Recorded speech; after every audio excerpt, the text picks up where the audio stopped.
మాయమాటలు చెప్పి అధికారంలోకి వచ్చిన కాంగ్రెస్ ప్రభుత్వంలో అన్ని వ్యవస్థలు విఫలం కావడం జరిగిందని మాజీ మంత్రి సిద్దిపేట ఎమ్మెల్యే హరీష్ రావు అన్నారు.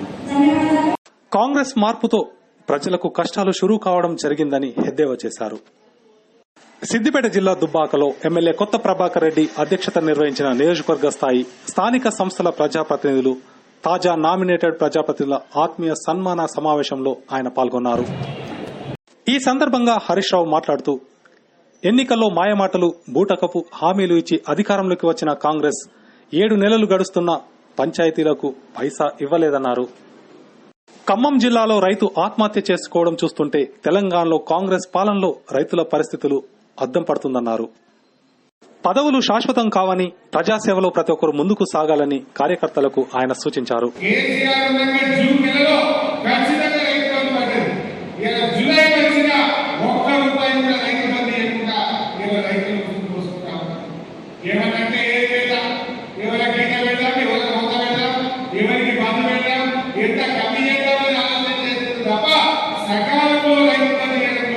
ఈ ప్రభుత్వం పూర్తిగా ఫెయిల్ పాపం అవ్వాతాతలకు ఆ 2000 ఇచ్చేస్తుంది.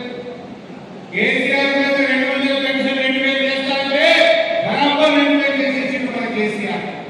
వీళ్ళు 4000 చేస్తామన్నారు.